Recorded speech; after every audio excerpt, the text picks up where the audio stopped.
Assalamualaikum warahmatullahi wabarakatuh. Ketemu lagi di channel Indra Edu. Nah, dalam kesempatan kali ini kita akan belajar bersama lagi, yaitu pembahasan terakhir di semester 2, materi tentang pemberdayaan masyarakat. Nah, dalam bentuk materi ini adalah bagian dari rangkuman bab 4 IPS kelas 7 semester 2 SMP MTS sederajat. Untuk itu, sebelum dilanjutkan kepada pembahasan, mari subscribe terlebih dahulu, like, komen, dan boleh share kepada teman-temannya supaya kita semua bisa menebar manfaat yang lebih banyak lagi. Nah, sebelum dilanjutkan, mari kita diskusi terlebih dahulu dan nanti jawabannya boleh kalian tulis di kolom komentar. Apa sih dampak dari perbedaan sosial dan budaya di masyarakat? Nah, tujuan pembelajarannya yang pertama, kalian diharapkan dapat memahami keragaman sosial budaya di masyarakat. Yang kedua, kalian dapat mengidentifikasi permasalahan sosial budaya yang terjadi. Yang ketiga, yaitu kalian diharapkan dapat menjelaskan konsep pemberdayaan masyarakat. Dan yang keempat, kalian diharapkan dapat menyadari pentingnya peran komunitas dalam kehidupan masyarakat. Mari kita bahas satu persatu. Nah, yang pertama, memahami keragaman sosial budaya di masyarakat. Nah, dalam bagian pertama ini yaitu tentang keragaman sosial budaya di masyarakat, kita akan pahami dulu pengertian terlebih dahulu. Nah, pengertian keragaman sosial budaya. Keragaman sosial budaya adalah perbedaan yang terdapat dalam masyarakat meliputi adat istiadat, bahasa, agama, pekerjaan, tingkat pendidikan, kesenian, dan sistem sosial. Yang berikutnya, bentuk keragaman sosial budaya, diantaranya keragaman suku bangsa, keragaman agama dan kepercayaan. Yang berikutnya, keragaman bahasa daerah, keragaman mata pencaharian, serta keragaman adat dan budaya. Nah, keragaman suku bangsa, Indonesia tentunya memiliki lebih dari 1.300 suku bangsa. Contoh dari suku bangsa, ada suku bangsa Jawa, Sunda, Batak, Bugis, Dayak, serta Papua. Keragaman agama dan kepercayaan, tentunya negara kita mengesahkan agama yang disahkan oleh negara kita itu ada 6. Di antaranya ada Islam, Kristen, Katolik, Hindu, Buddha, serta Konghucu. Nah, menumbuhkan sikap toleransi dan saling menghargai itu salah satu contoh dari keragaman agama. Nah, kalau keragaman bahasa daerah, bahasa Jawa, bahasa Sunda, Minang, Batak, Bugis, dan lain-lain, itu adalah salah satu contoh dari bahasa daerah. Nah, bahasa Indonesia sebagai bahasa pemersatu bangsa. Keragaman mata pencaharian diantaranya ada yang berprofesi sebagai petani, nelayan, pedagang, buruh, PNS, pengrajinan, dan lain sebagainya. Nah, serta keragaman adat dan budaya bisa kita lihat dari rumah adat, pakaian adat, tarian, serta upacara adat yang ada di setiap daerah itu tentunya berbeda-beda. Nah, yang ketiga, faktor penyebab keragaman. Nah, faktor penyebab keberagaman ini diantaranya dipengaruhi oleh kondisi geografis Indonesia, yang kedua sejarah dan letak strategis wilayah, yang ketiga interaksi dengan budaya asing, serta perbedaan lingkungan alam. Lalu sikap dalam menghargai keragaman ini seperti apa? Di antaranya yang harus kita terapkan, harus toleransi atau saling menghargai, gotong royong meskipun berbeda-beda, menghargai perbedaan, serta tidak diskriminatif. Contoh keragaman sosial budaya diantaranya berbagai suku dan bahasa daerah di Indonesia, perbedaan adat dalam perayaan tradisional, serta ragam seni, pakaian, dan makanan khas daerah masing-masing. Pembahasan yang kedua yaitu mengidentifikasi permasalahan sosial budaya yang terjadi. Tentunya kalian harus paham dulu pengertian dari permasalahan sosial budaya. Nah, yang dimaksud dengan permasalahan sosial budaya yaitu permasalahan sosial budaya adalah suatu masalah yang muncul akibat interaksi sosial dan adanya perbedaan budaya dalam masyarakat. Bentuk-bentuk permasalahan sosial budaya diantaranya ada kemiskinan, pengangguran, kesenjangan sosial, konflik sosial, serta lunturnya nilai budaya. Nah, Yang dimaksud dengan kemiskinan itu diantaranya keterbatasan ekonomi, kurangnya akses pendidikan, dan juga kesehatan. Yang berikutnya adalah pengangguran. Nah, kalau pengangguran ini disebabkan karena kurangnya lapangan pekerjaan yang ada, sehingga rendahnya keterampilan atau yang dimiliki oleh warga masyarakatnya itu kurang keterampilan, sehingga untuk mendapatkan pekerjaannya itu sulit ataupun susah. Yang ketiga adalah kesenjangan sosial.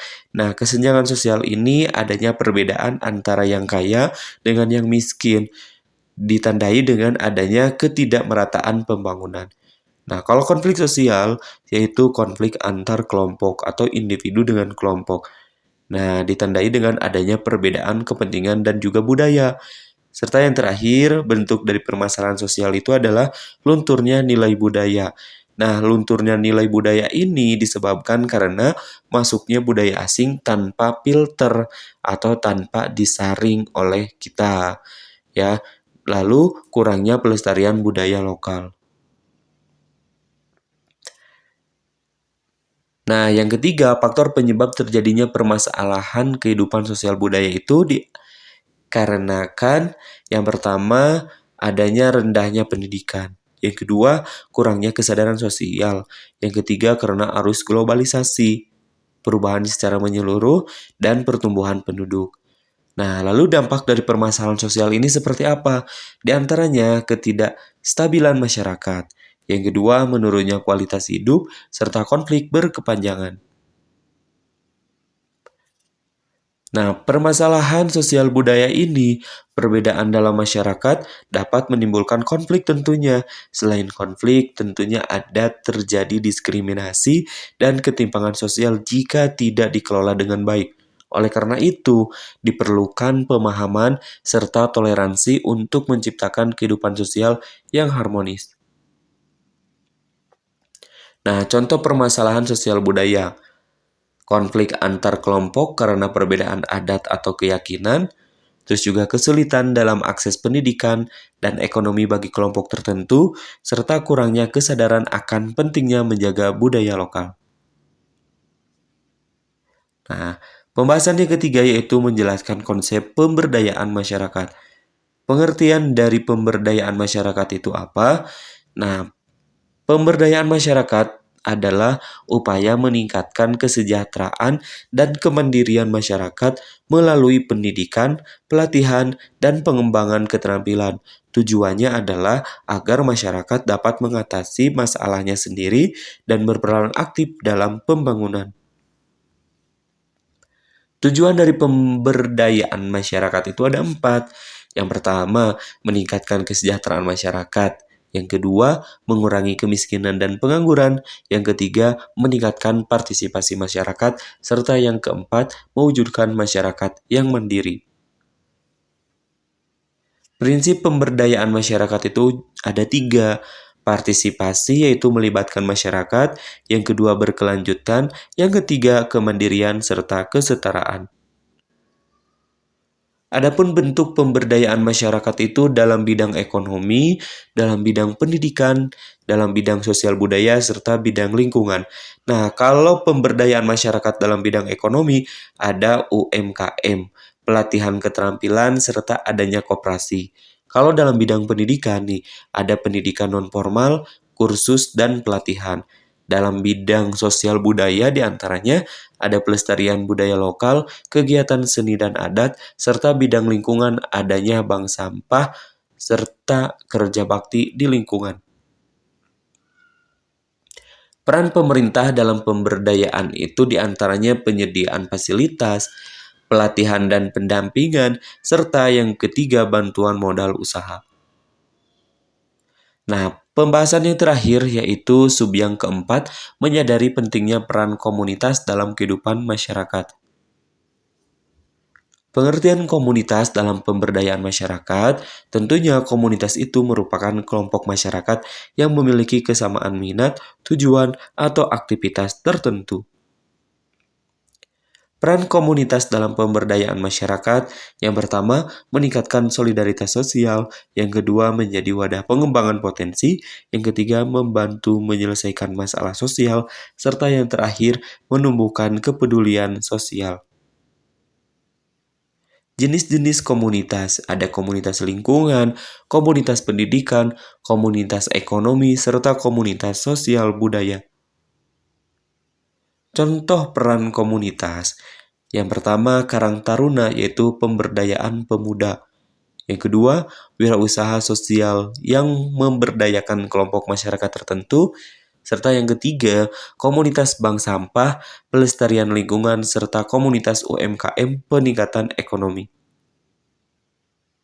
Kesimpulannya, pemberdayaan masyarakat bertujuan untuk menciptakan masyarakat yang mandiri dan sejahtera. Dengan memahami keragaman sosial budaya, menyelesaikan permasalahan dengan bijak, serta bekerja sama dalam komunitas, kita dapat menciptakan masyarakat yang harmonis dan maju. Keragaman sosial budaya adalah kekayaan bangsa Indonesia yang harus kita jaga dan kita manfaatkan tentunya melalui pemberdayaan masyarakat dan peran aktif komunitas. Berbagai permasalahan sosial budaya dapat diatasi demi terwujudnya masyarakat yang mandiri, sejahtera, dan berkeadilan sosial. Sekian dan terima kasih. Sampai jumpa di pembahasan berikutnya. Semoga bermanfaat. Kami akhiri. Assalamualaikum warahmatullahi wabarakatuh.